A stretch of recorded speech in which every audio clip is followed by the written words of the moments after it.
Good morning students, I hope you are well, and in this video we are going to read about conjunction. So what is conjunction? We will understand about conjunction with definition. Conjunctions are words used to join other words, phrases and clause in a sentence. It means कि हमारे conjunction ऐसे words होते हैं जो join करते हैं, किनको other words को join करेंगे, other किसी phrases को join करेंगे, क्लॉजेस को ज्वाइन करेंगे एक सेंटेंस में.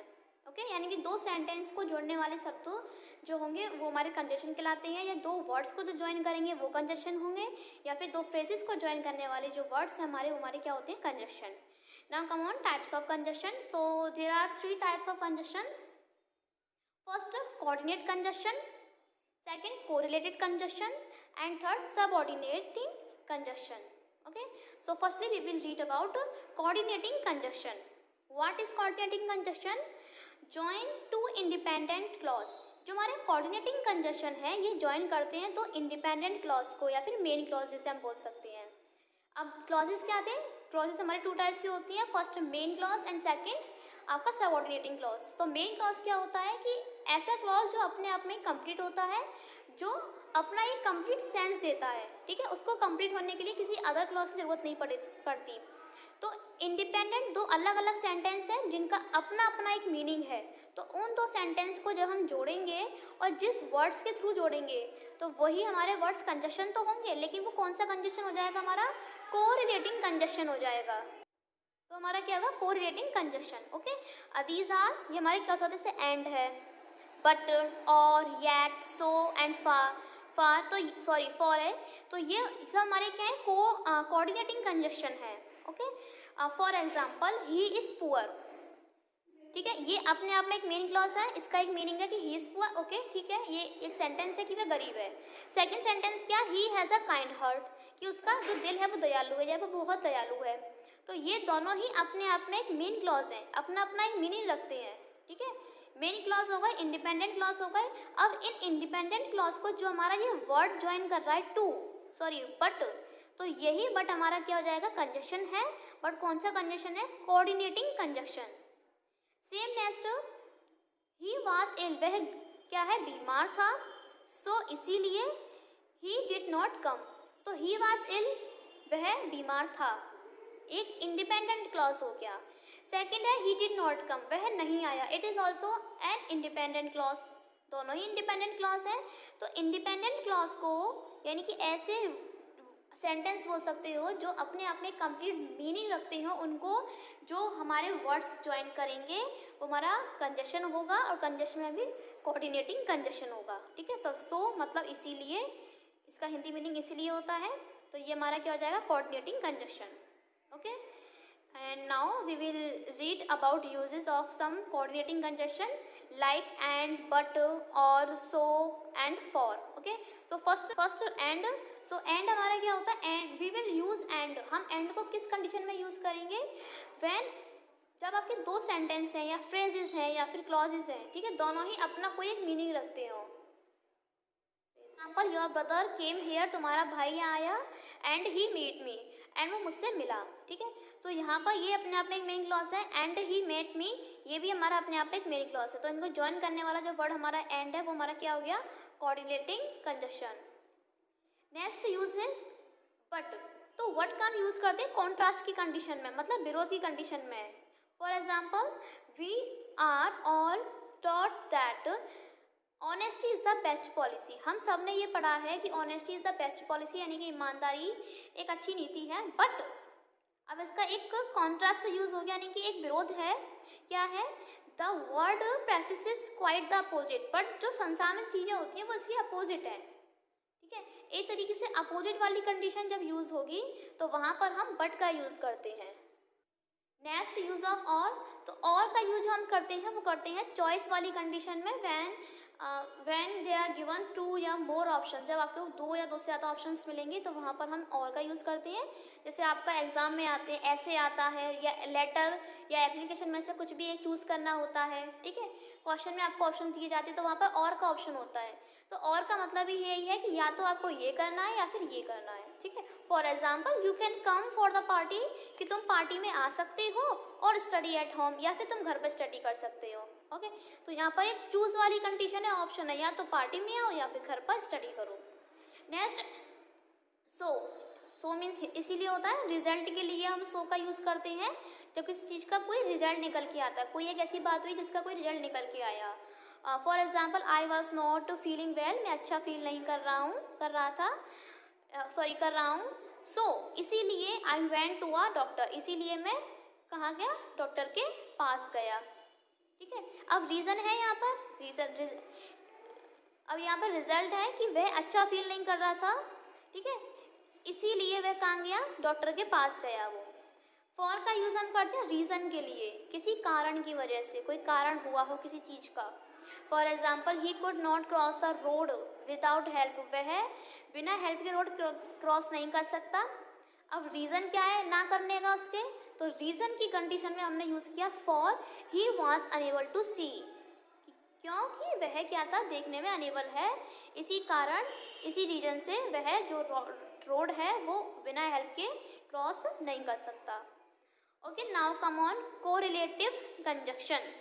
अब ये रिलेटिव है, कोरिलेटिव कंजक्शन, तो कोरिलेटिव कंजक्शन जो होते हैं ज्वाइन करते हैं टू इंडिपेंडेंट क्लॉज को ज्वाइन करते हैं। ठीक है, इंडिपेंडेंट क्लॉज को ज्वाइन करेंगे जो अपने आप में ही एक क्या रखते हैं, कंप्लीट मीनिंग रखते हैं। ठीक है, ये हमारे क्या क्या हो सकते हैं, जैसे no sooner then, no sooner का मतलब होता है जो ही, जैसे हम बोलते हैं ना जो ही मैं वहाँ गया तो ही वो आ गया, तो उस कंडीशन में नो सूनर देन का यूज़ होगा।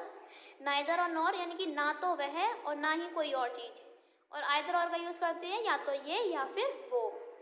रादर देन का यूज़ करते हैं, रादर देन भी आइदर या और की जगह यूज़ होता है कि उसकी अपेक्षा मैं ये काम करना पसंद करूँगा। ठीक है, नॉट ओनली बट आल्सो का मतलब ना केवल ये बट ये भी। ठीक है, अभी हम एग्जाम्पल के साथ समझेंगे। फर्स्ट हम रूल पढ़ते हैं अबाउट नो सूनर का। ठीक है, नो सूनर का मतलब क्या होता है, जो ही। अब जब हम नो सूनर यूज़ करेंगे तो नो सूनर के बाद हमारी वर्ब आती है और एज अ इंटरोगेटिव वर्ब लेते हैं हम। ठीक है, इंटरोगेटिव की कंडीशन में हम पहले वर्ब को रखते हैं, तो सेम हम वही बनाएंगे। फॉर एग्जाम्पल नो सूनर जो he did he see the lion. ठीक है, तो यहाँ पर जो डिड हमने पहले रखा ये इंटरोगेटिव की कंडीशन हो गई, क्योंकि इंटरोगेटिव सेंटेंस में हम जो हमारी हेल्पिंग वर्ब होती है उसको फर्स्ट रखते हैं, वर्ब रख दी, और सेम सेंटेंस हमारा वही है कि सब्जेक्ट हो गया, देन वर्ब हो गई, देन ऑब्जेक्ट। नो सूनर मतलब जो he did he see the lion, जैसे ही उसने लाइन को देखा, देन ही रैन अवे, जो ही क्या हो गया, वो दूर भागा। नेक्स्ट, अब ये नॉट ओनली का यूज़ है, ना केवल। Nehru was not only a politician, कि नेहरू ना केवल एक पॉलिटिशियन थे बट ऑल्सो अ राइटर, पर एक राइटर भी थे। ऑल्सो का मतलब होता था भी। नेक्स्ट, नाइदर द टीचर, ना तो टीचर, नाइदर और नॉर का मतलब होता है ना तो टीचर ना ही बच्चे प्रेजेंट थे। Next, either you or your brother must go there, या तो आइदर का मतलब क्या, या तो तुम या तुम्हारा भाई वहाँ जा सकते हैं। नेक्स्ट है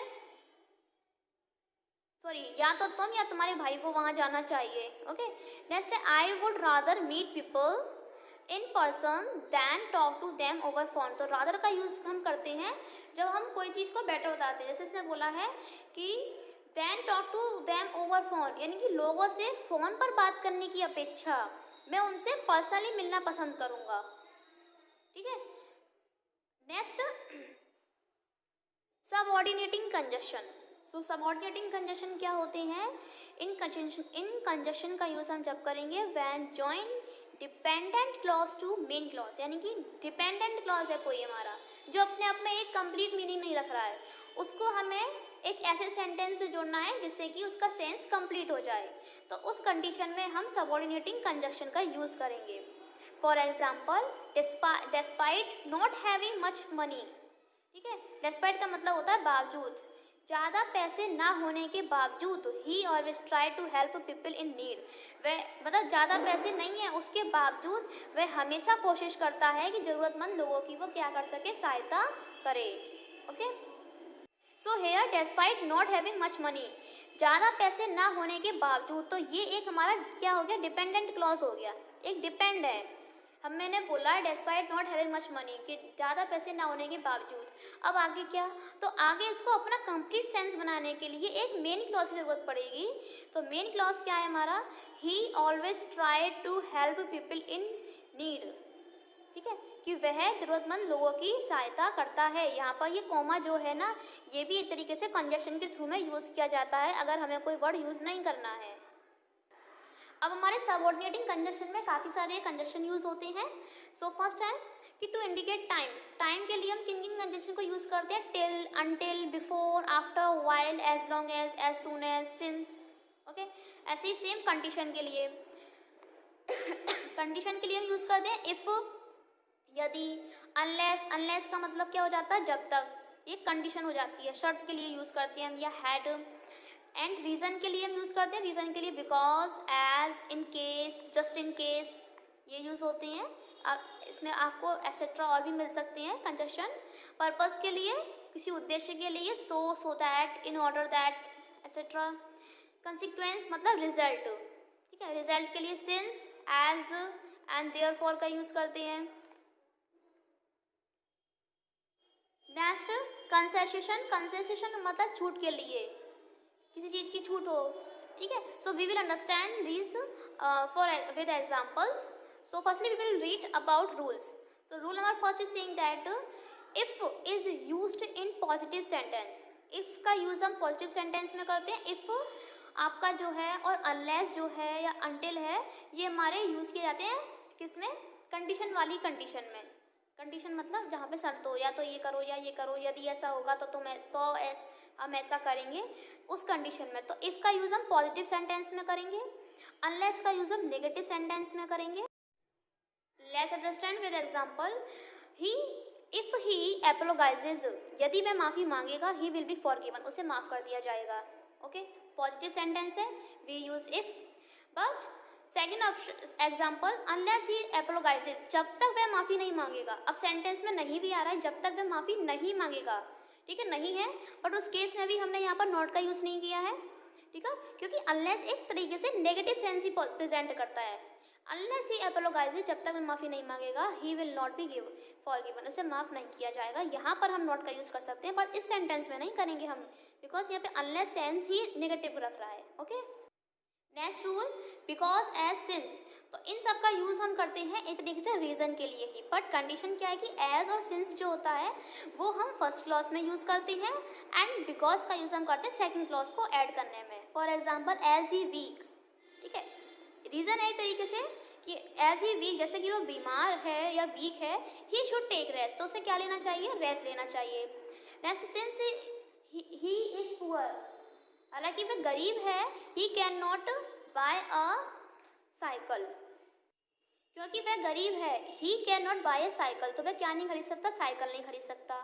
and he is not happy, वह हैप्पी नहीं है।